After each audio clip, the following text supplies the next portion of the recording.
Let's return to This Week in America. Here's your host, Rick Bratton.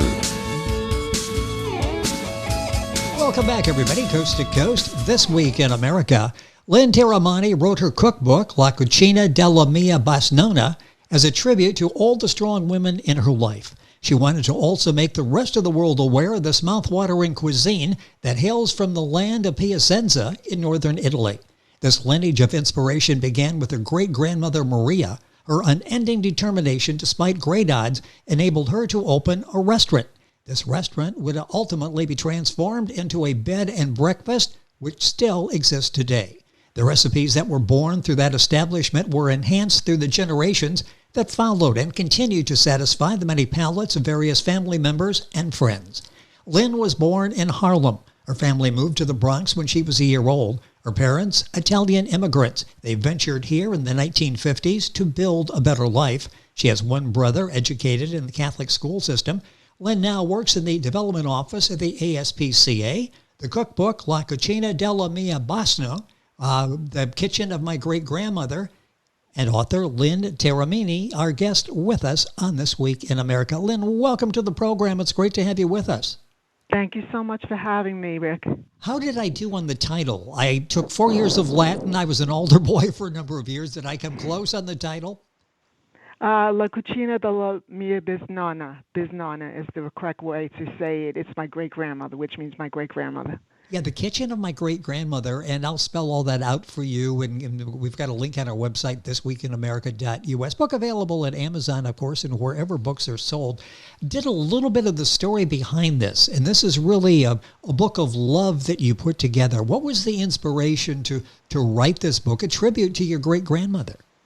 It was my great-grandmother, basically. She was the big inspiration for this book. I spoke to my mother a lot. She would tell me stories about her, and I needed to just let the world know about her, that through all her trials and tribulations, that against all odds, and, she endured great poverty in Italy. And there was a lack of love from her mother, basically. She had a stepmother. She lost her mother when she was very young, and she ended up having a stepmother who wasn't that loving towards her. So I think she found solace in her kitchen. I think cooking gave her some great solace, and then she went on. She was still able to achieve, despite all that, she was still able to achieve this great goal of opening a restaurant through all these trials and tribulations. And I think that is great inspiration for anyone who has a goal in life, that you can do it despite all odds. Well, it really is, because even if things go well in your life, it's difficult to open a successful restaurant, and she had to overcome all of these odds to be able to do that. Talk about the impact your great-grandmother had on you. Obviously made a major impact, and I'm sure shaped who you are today. I think I have become less frightened about doing things. I think she gave me that determination. I think she gave me that determination to write this book. I was very apprehensive about doing this. I was nervous about doing the book. I didn't think it would affect, I would go anywhere with it. I would ever be able to accomplish it. But I kept using her memory to inspire me, and the stories that my mother told me. So I just said, I want to do this. I want to make the world aware of Northern Italian cooking, because I feel like not enough people know about it. Obviously, there are a lot of more Southern Italians than there are Northern Italians who immigrated to America. But she just inspired me to do this. Like I said, I thought about it a long time, and I finally used her memory and her inspiration to finally do it. Yeah, I was going to ask about the decision to finally publish, and you just sort of gave us a capsule version of that, because this obviously did take a while. There were some doubts, obviously, in the back of your mind as you were doing it. As you put this book together, and you're working on it, and then you get it published, and then you've got a copy of this book that you're holding in your hand. What was that moment like when you've got a copy of the book? A sense of accomplishment, finally, that I finally did something. Amelia Earhart, she always said she didn't want to leave this world without doing something. She wanted to be remembered for something, and I wanted to be remembered for something. I didn't want to leave this world without doing something that kind of inspired people or kind of let people know about some aspect of my life or about Northern Italian cooking. So I think I felt a sense of accomplishment. I think that's the biggest feeling I had was, oh God, I finally did something and I can leave this world and leave something behind, that I didn't totally, do nothing, that was worthwhile or anything with my life. I think that was the most important thing about it. And that I honored her memory in some way because she inspired me so much, and I wish I had the chance to know her and sit down with her and actually talk to her, because I think that would have been even more beneficial to me and made me even do greater things. So I think that was what I felt at that moment. Well, you've worked in the nonprofit sector. I mentioned you're working development office of a very important organization, ASPCA. So you are giving back in that sense, and giving back in the cookbook. Our guest on the program is Lynn Tiramani. That's Tiramani. The book is La Cucina della Mia Bisnonna. Did I get that closer this time? Yeah, you did a great job. Okay, thank you. The Kitchen of My Great-Grandmother. The book's available at Amazon, all the usual places, and you can go on to our website, thisweekinamerica.us, and link on directly to get information on Lynn's book. As you're putting this book together, what are some of the elements of a good story? And I'm sure you sat down and figured, okay, I've got this story to tell of my great-grandmother. How do I go about it to make it interesting, to get people's attention, and then to honor her memory? What are some of the elements that are important in telling a good story like this? I think to go further with the story, to see how my mother achieved and how the rest of us went on with our life, just by her example, my mother coming to America to try to establish a better life. I think that's the strength. She got that strength to do that for my great-grandmother, from her example.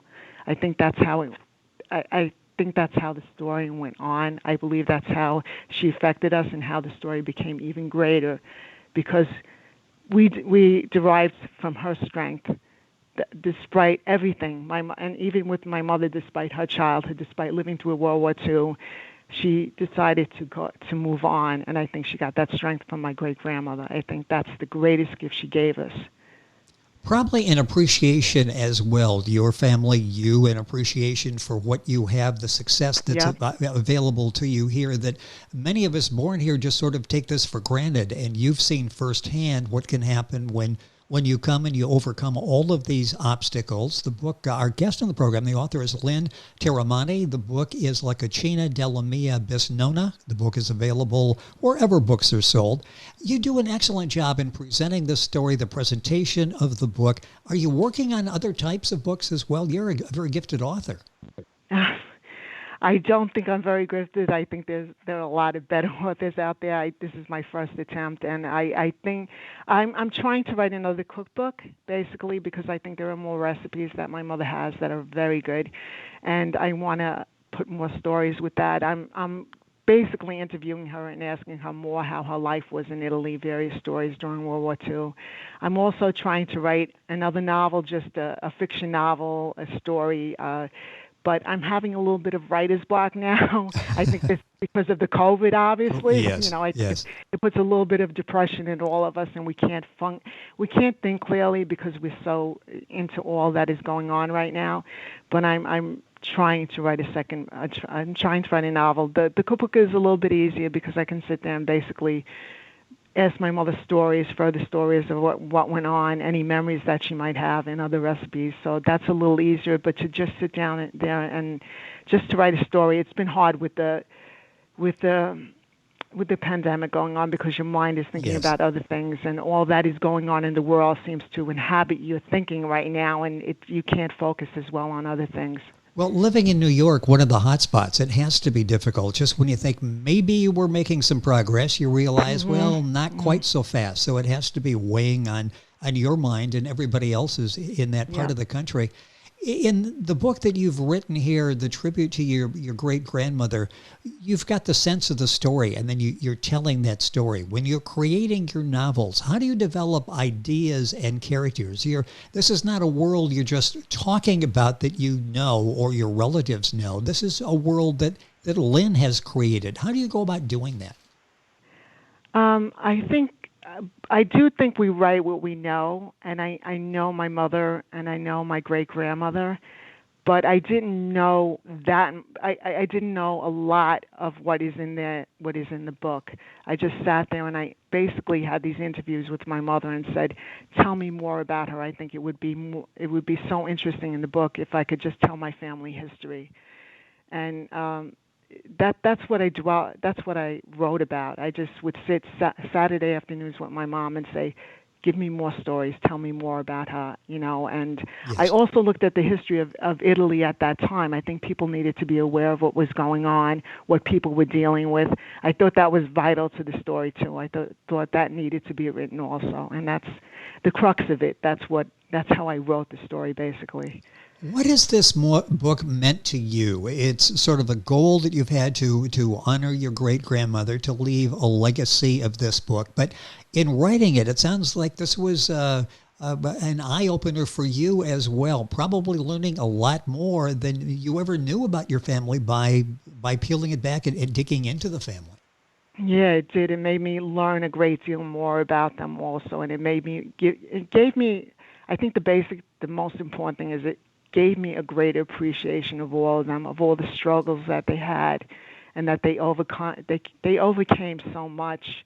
My mother coming from Italy 2 weeks on a boat and coming and not knowing anyone and just learning how to live here and learning the language and everything like that. We take all of that for granted. I know I personally could never move to another country and do that right now. I think that I admire that so much in any immigrant that comes here, just to establish a new life, just to do that is an incredible thing. And I think we take everything for granted because I think when you're born like here, everything is basically given to us. I don't know how to explain it that well, but I understand what you're saying. Yes, we take so much for granted, and even this pandemic has made you realize how much you take for granted. So I think I just began to admire them so much, what they did, and just what a struggle it was to really start and to establish a life here. And I took that for granted for so many years, and I got to see so much what they did, and I don't take that for granted anymore. And I think that's just that is a great gift also, to really be cognizant of that and to be more aware of that, and to be even more aware of the immigrants that come here and what the trials and the tribulations they go to, and to appreciate it even more and to appreciate them even more. They come basically with an idea and perseverance. Yes. It's not like $500,000 in the bank account and they can go and hit and miss and try things. They're doing it all for the first time, and it's that perseverance that keeps them going. Lynn Tiramani is our guest on the program, Tiramani. The book is La Cucina della Mia BISNONNA, The Kitchen of My Great-Grandmother. If somebody is listening and going, I've got a great story, I've admired my family members and what they went through, or I just have a great story I would like to tell, what advice would you give them? Because you had that reticence, too, in the beginning to write this story. What advice would you give them to jump in and go for it? I think they should go for it. I think every story is so worth telling, especially the immigrant story. And I think it will be so inspirational to everybody else. I think just go for it. Don't do it. Don't have any apprehension about it, because other people do appreciate reading about that. I found people who have come to me and said, "Linda, I really enjoyed that story. It made me think of my own family. It made me think of what they went through. It made me appreciate them even more." And I think they should have no doubts about doing it. Do it. Just do it, because every story needs to be told. I think it's really important. Well, and you've done that. You've done it so well in the book, and we'll give you the information as we go through the book, as we go through the interview. The book's available, Amazon, the usual places. You'll have the information on our website, thisweekinamerica.us. You just click on the link, and you'll get information on the book. Talk about the power of food. That's sort of what brought your family together, so many families together, and that's what your great-grandmother did when she came to the United States, came to the U.S., didn't she? It was food that gave her and the rest of the family a life here in the U.S. Yes, food brings people together. It brings so much joy. It makes you sit at a table and it brings people together.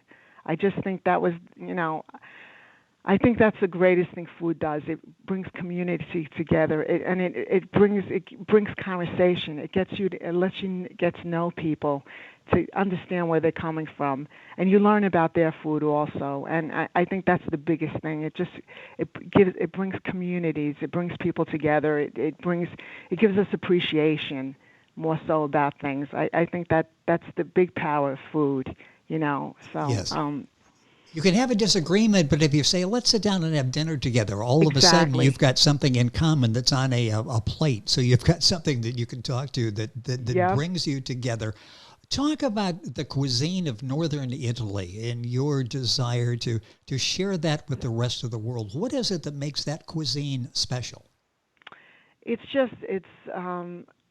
like I said, Alex Trebek one time on Jeopardy said, you can never get a bad meal in Italy, which is true. No matter where you go, Southern Italy or whatnot, the cuisine is unbelievable. But I just felt like Northern Italian cuisine was getting the shaft, so to speak. The majority of immigrants did come from Southern Italy. There's only about 6,000 who came from Northern Italy, which is a lot less than Southern Italy. And a lot of the establishments here are Southern food, which is wonderful. It's great. But Northern food, I grew up with this wonderful cuisine. My mother's a wonderful cook. I wish I was as good as her, but I'm not, so, but it's just like you can get tortellini, which are made with pork and veal, and you can get raviolis that are made with spinach and ricotta, just incredible stuff, and frittata and all this kind of stuff that in little towns in Northern Italy that they make specifically, that a lot of people don't make here, the risottos and everything like that. With the advent, of the Cooking Channel and the Food Network, there's been more exposure of Northern Italian food. And Lydia BISNONNA, I can't say her name that well, but she's a cook on the food on Channel 13, the public network. Public, yes. Yes, and she's wonderful. She started to bring it more in her restaurants that she has out there. But I just think people need to know more about it. It's a food that takes a great deal of skill, because you have to do it takes time to cook, but it's a wonderful cuisine, and I just feel like people need to know more about it. And like I said, Southern food is wonderful, it is, but I just feel like Northern food got the shaft a little bit, and it needs to be more out there. So I just felt like my cookbook would make people more aware of it. Well, you've done that, and it's interesting as you're talking about all the different foods. Basically, for each of the foods you talk about, there's sort of a history lesson behind each of those, isn't there? Yeah, I basically wrote a little story about how it came to pass in my family, how different ingredients were added as we went on, as my mother went on and whatnot. So a lot of that goes on in the book also. I talk about that. So, and how my niece and nephew, coming home from college, they couldn't wait till Nonna gave them a frittata. It was just, that comes with that story, and how it plays in my family, how people appreciate it and whatnot. So. What has the reaction been in your family that here's this book about our great-grandmother or Lynn's great-grandmother, or whatever the relatives would be, but all of a sudden, here's this book that's out there, other people are reading it and appreciating it. What kind of response you get from family members? A lot of my family, a lot of my first cousins are actually still in Italy. A lot of my mother's friends were great. They were so appreciative, because they thought nothing is ever spoken about Northern Italy, and here it is. There's a book actually about us. So they greatly appreciated it. They thought it was a lovely story, and it kind of made them feel like somebody actually knew that they existed, that this part of Italy actually existed, and they really appreciate it. And I got really great feedback from them. A lot of people really enjoyed reading it, and they felt like now they're known that this part of Italy is coming, that people are starting to know about it, and that's what they appreciated that more than anything else. It's interesting. It's not just a story about your great-grandmother, is it? It's a whole number of people that she represents that obviously are enjoying this story and having this very important story be told. Yeah, I felt like I needed also for these people that I got to know during the course of my lifetime, my mother's friends who were always at my house, and all the Italian men who were always at my house, and I wanted people to know about them also. I thought that was important too, that, that they existed, and I wanted them to know that people knew that they existed. So, but what will happen? Is there a movie in this? Is there something visually you can do? You mentioned the Food Network. Boy, this would be a great series on the Food Network. I think it would be good, because there's many first generation Americans that I grew up with whose parents came from Italy and various, Ireland, various European cities and whatnot, various immigrants. I think the food, that would be great to just have them talk about their families and how food was in their life, how it affected their life, and how it inspired them maybe in some way, So, yes. And I also think the History Channel too could do something with yes, this. Maybe yes. travel with a first-generation American, come to that, talk to them, travel through the lands where they come from, where their ancestors came from, and maybe focus on the food from that specific place. I think that would be an idea, but I'm not sure if they would go for that. But well, I like the idea, and you mentioned the channels there. I'm narrowing it down to Food Channel. It's much more than that. It's history, it's travel, as you mentioned. It's a CNN special. There's so many ways that you could approach this with the TV series. Talk a few minutes left in the program. What would your great-grandmother say today? Here's this restaurant that now is a successful bed and breakfast, and now the successful book written about her and what she brought over here and her cuisine. How proud would she be of you? I think she would be, but I think she would be humbled by it, because my mother said she was that type of person. She didn't want any credit for anything that she did. She was just happy making people happy with food. I think that was her great desire in life. She just wanted to feed people and make them happy. It's like an Italian. If you're Italian, that's your thing. You want to make people happy with food. You want to feed them, and I think I think she would be proud, obviously, and she would be grateful, but I think she would also be humble about it, because she didn't want recognition for what she did. She wanted to make people happy through her kitchen. That was the most important thing for her. So I think that's how she would feel if she was still here. A minute or so left in the program. Is there anything else you would like to say about the book? Anything that we missed, or what we really get out of this? I think people in listening would go, this is a good cookbook. It's a good history lesson. It's a good story of people. It's a good story of perseverance, overcoming odds. It's really, to say it's a cookbook sort of narrows it down unjustly, doesn't it? It's much more than that. Yeah, I'm hoping this book would probably do a few things. I would like it to propel people to write about their family history. I would like them to kind of sit there and go back and ask their parents how their grandparents were, if there was, stories about them, and how, because I think their history is so important, and I think what their grandparents did was so important, and we take them for granted. We just, they were incredible people. They overcame so many odds in their life, so many trials and tribulations in their own life, and they overcame it for us to get to this point. I think it's really important, and I hope it inspires people to follow their dreams. And last but not least, I want them to know more about Northern Italian food, and if they find a restaurant, please go. Check it out. Check out the food. Well, you've done your part in keeping the story alive, because if it's not people like you doing this, you're right, we tend to forget this and go on, and we think nothing of it. And it's so important to remember where we came from and how we got to where we are today. The book is so well done. I'm going to spell everything for you now. Lynn Tiramani, and that's Tiramani. The book is La Cucina della Mia BISNONNA, and that's LACUCINA DELLA, Mia, MIA, and BISNONNA is BISNONNA, the kitchen of my great-grandmother.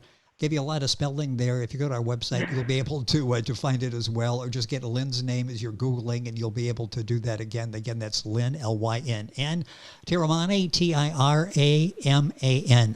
Book available Amazon, Barnes & Noble, all the usual places. And information, of course, on our website, thisweekinamerica.us. Lynn, it's been a pleasure. Excellent job in putting this book together, a tribute, a history lesson, and some great recipes in there as well. Thank you for being with us on the program. Thank you so much for having me. It was my pleasure, and I hope you have a good day. Thanks so much. You as well, and all the information on Lynn's book available on our website, thisweekinamerica.us. We're back on today's program after these messages. This Week in America is online. You can visit our website, thisweekinamerica.us. Scott Pinkerton, associate producer of This Week in America.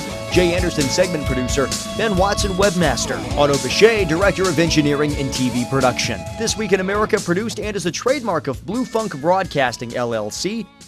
For information on all of our guests and to listen to this week's show, our website again at thisweekinamerica.us. And I'm Sean Bratton, executive producer of This Week in America.